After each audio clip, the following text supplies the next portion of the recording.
Welcome back, Interior Alaska. Time for your Thursday sports. I'm Joe Cook. This Saturday is an important day for the Nanac cross-country teams. It's their first and only home races of the season, and it's the starting point for another season of progress. Here's more. This weekend is the Alaska Cross Country Invitational on the West Ridge Trails, the first and only home meet for the Nanacs. They invite 2 new schools, but what's new is depth that the women's team has. Well, last year I definitely felt like most of us were running more individually just because we didn't have that much depth with the team. But this year, you know, we recruited girls, and there's a lot more girls that are running around my pace, so I'm not out doing workouts by myself or just with Dorothy, you know, like we're running more in a pack. So we're gonna be around each other, and we're gonna be able to work off of each other and have that depth as a team, and we can actually be more competitive.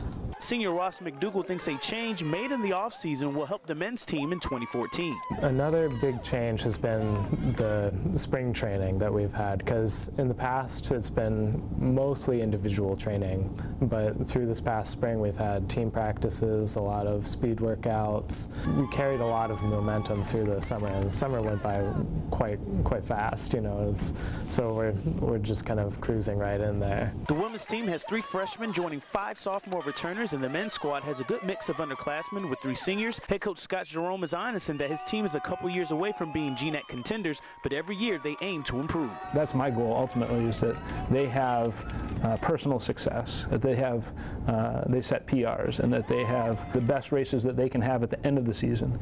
And if you do that, and the team coalesces around that goal, and everyone is putting together decent races at the end of the season, then the team success comes. The team and the individual in this sport are linked so closely, intertwined so closely together, and so you have to nurture both of those things.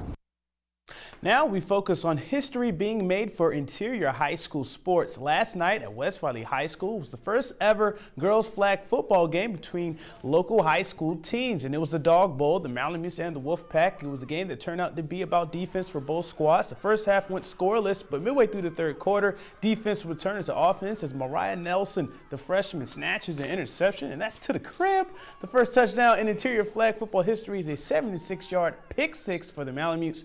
West Valley tried to rally behind their defense and the play of Kay Rippey, a.k.a. Shift Team, on offense, but the Malamutes got 2 more interceptions in the fourth quarter. Nelson got her second after the hurry by Envy Pendergrass, and Jana Hadukovic got another INT to seal it. The 3 freshmen combined on defense, 3 picks for Lathrop as they win the first ever flag football game 6-0 over West Valley.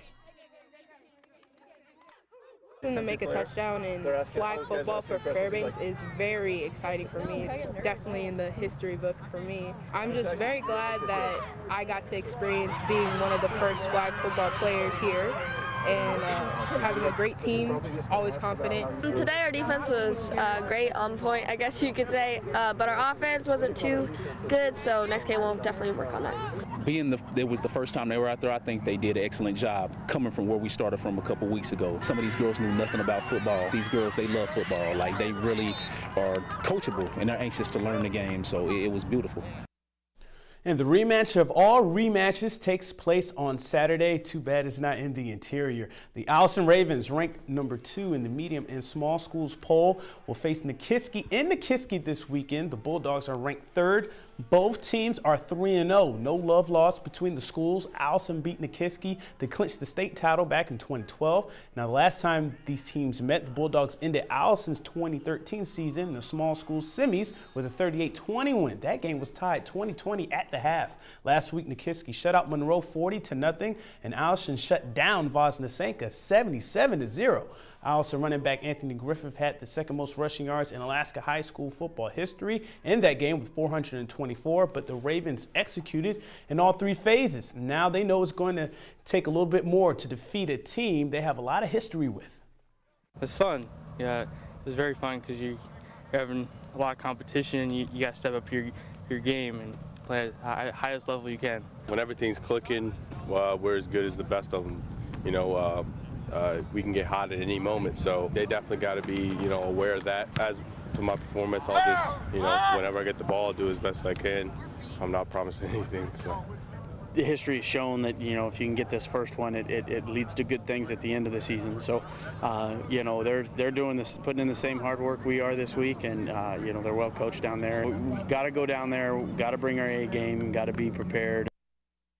And in volleyball last night, the Lathrop Malamutes prevailed in 3 sets over the Allison Ravens, winning 25-17, 25-23, and 25-17. Cheyenne Diebert had 9 kills, 4 blocks, and 4 aces for Lathrop, while Lexi Smith had 15 digs, 4 aces, and 3 kills for Allison. Lathrop is now 2-1 on the year. The Ravens face North Pole tonight.